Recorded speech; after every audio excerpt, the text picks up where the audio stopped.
Hello and welcome to another edition of the show that I, your host, David Woodruff, lovingly refer to as the Woodruff Report. Today we've got sort of a wrap-up and preview sort of episode. We've got March Madness Final Four.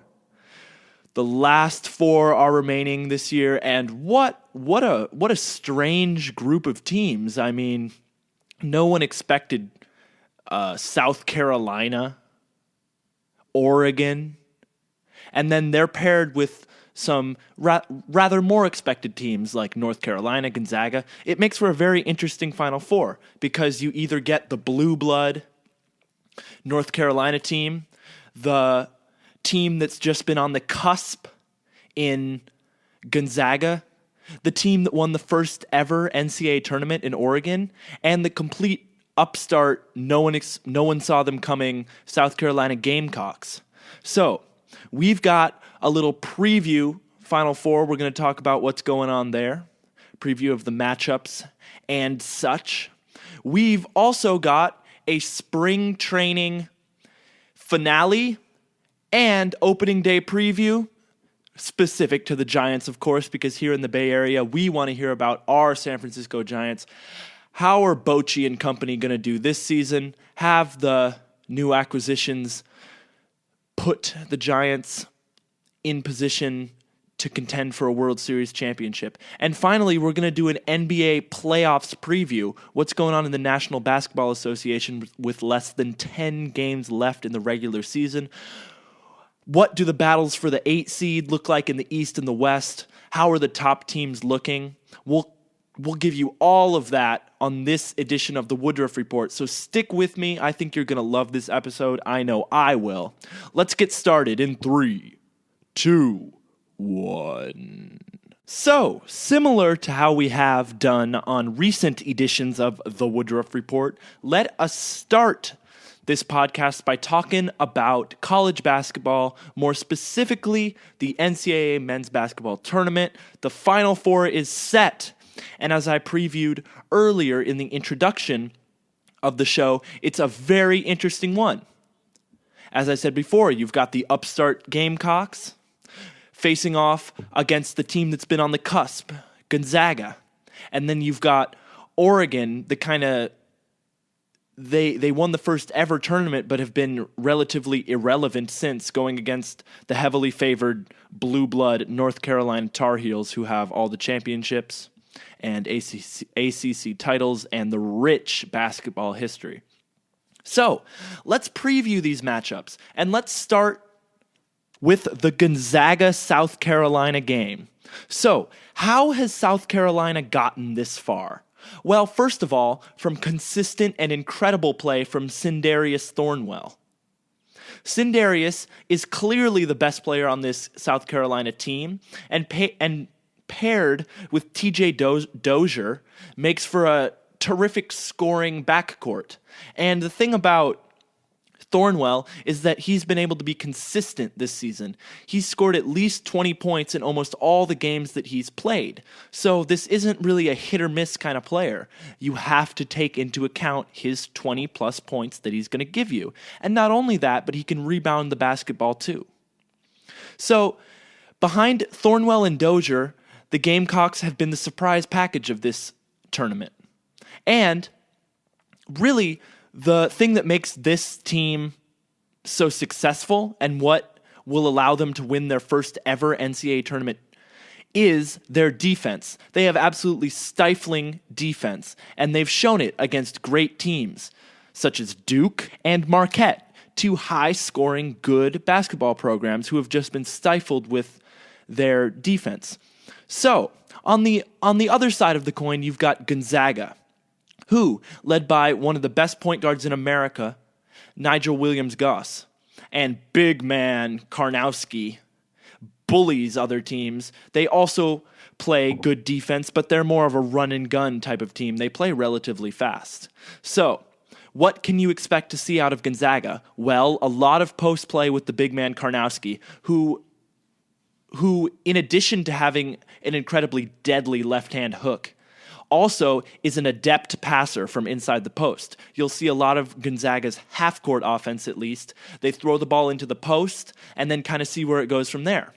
If the opponent doubles, then Karnowski has the ability to kick it out to a three-point shooter or to the open man. If no one comes, the man's a gigantic beast. I mean, he can just kind of back you down, and when he puts his shoulder into you, you fly backwards like you just got hit by a cannonball. And so 3 of those, and he's practically in the key, and then that left-handed hook, he has the touch. He's a big brute with touch. So Karnowski is the key. Williams-Goss is also a very good player. He can slash, he can score, he can do it all. So Gonzaga, led by Karnowski and Williams-Goss, will be tested this game because they're going to have to go at one of the best defenses in not only the tournament, but in all of America. It'll be very interesting to see the matchup between Williams-Goss and P.J. Dozier, who is uber talented, but he's definitely not Sindarius Thornwell consistent. What I mean by that is that sometimes he does not play up to his ability. But what will ultimately be the difference in this game is whose supporting cast shows up more. And this is a common theme in the NCAA tournament. Usually the teams that are very good have 1 or 2 go-to players, but the teams that make it far are the teams whose bench is deep and whose supporting players get hot at the right time. So, if Gonzaga's shooters heat up from the three-point line, then South Carolina is in for a long night.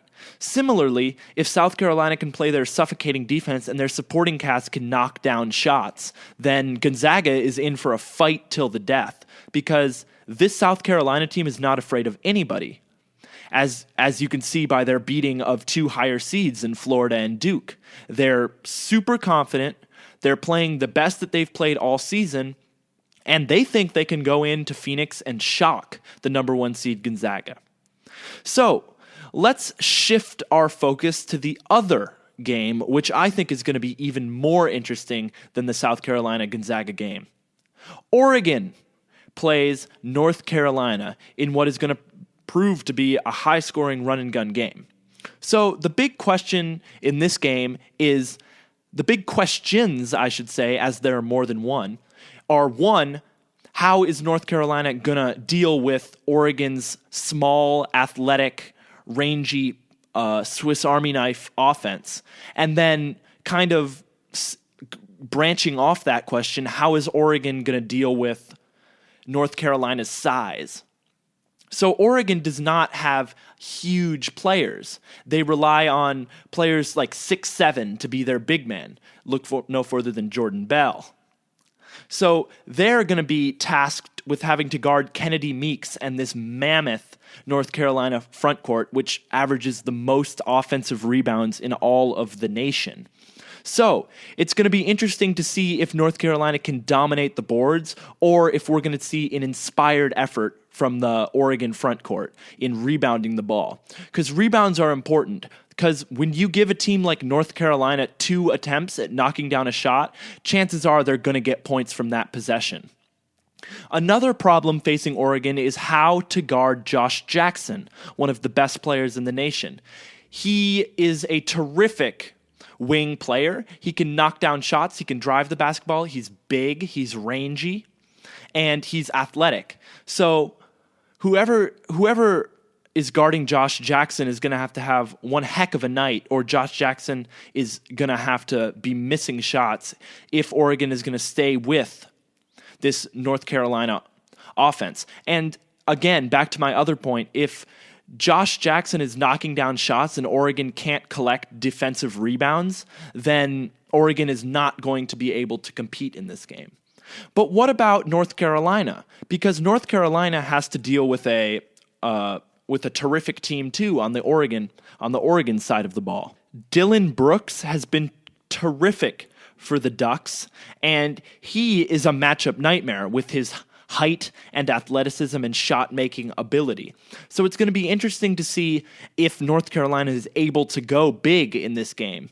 Because if North Carolina is able to put two hulking front court players in the game and Oregon is not able to carve them up on the defensive end, Oregon is in for a long night. But if North Carolina is forced to go small because Oregon is just torching their bigger lineup, then they're playing into Oregon's strength, and that's where you kind of have an upset alert.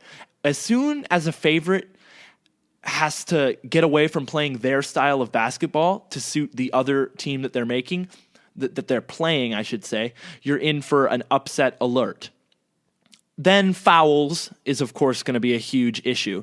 In North Carolina's game versus Kentucky, they were able to get Kentucky fouling and were able to force Kentucky to use their bench or players who have not gotten huge minutes during the season. If they can do something similar with this thin Oregon roster, then Oregon is not going to be able to compete, especially with all the players North Carolina has coming off the bench and all the talent that they have.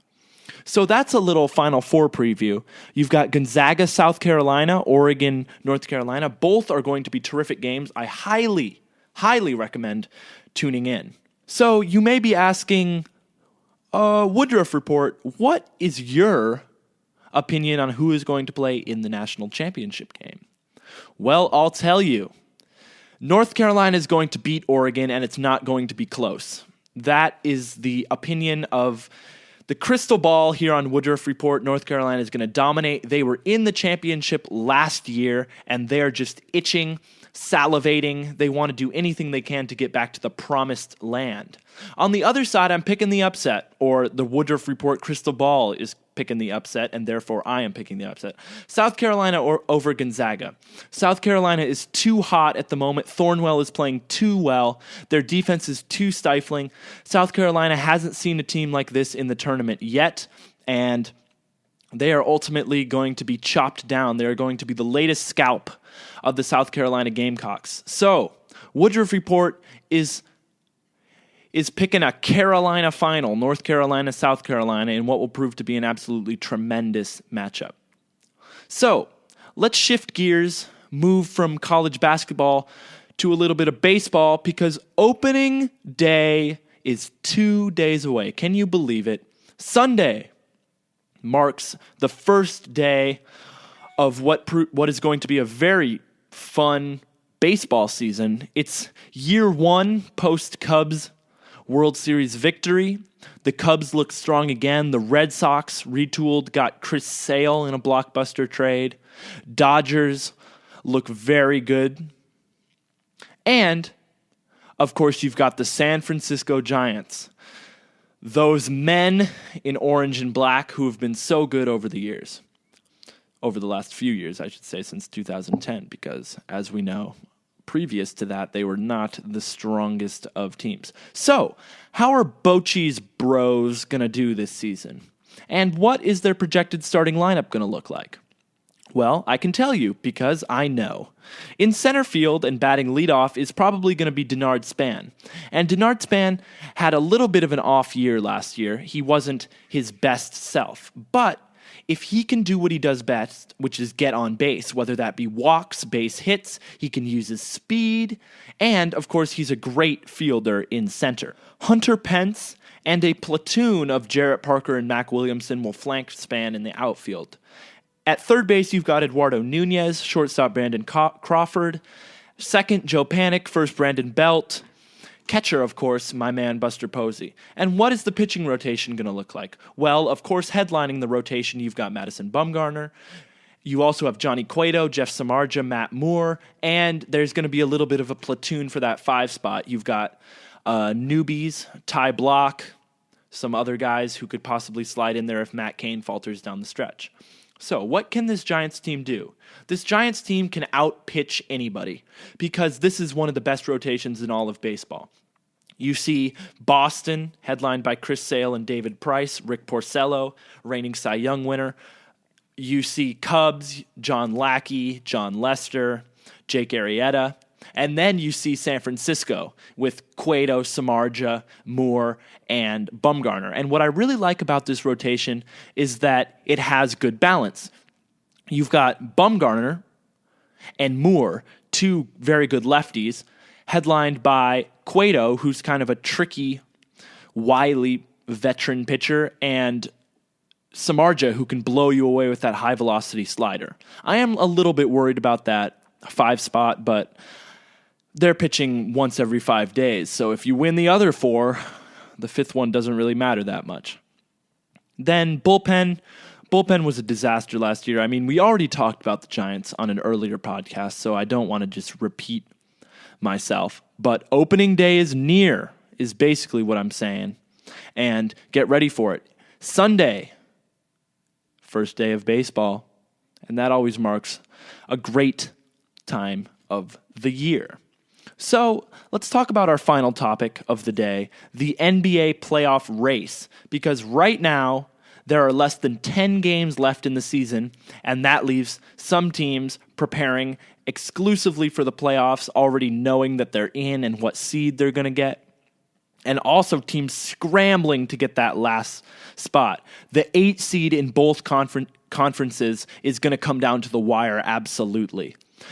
In the Eastern Conference, the Pacers, Bulls, Pistons, and Hornets are all gunning for that 8 seed. Right now, the Pacers own it. The Bulls just beat the Cavs in what might prove to be a monumental victory in their playoff hopes. Kemba and the Hornets are also gunning, and the Pistons, who have faltered down the stretch after starting so positively, are also trying to get that last 8 seed. So what are some important games remaining on the schedule? Well, a super important game just passed when the Heat beat the Detroit Pistons in what proved to be a buzzer-beating tip-in by Hassan Whiteside, and that is going to do a lot in terms of seeding for the playoffs. Basically, it's going to be whatever one of the Pacers, Bulls, Heat, what are they called? Hornets.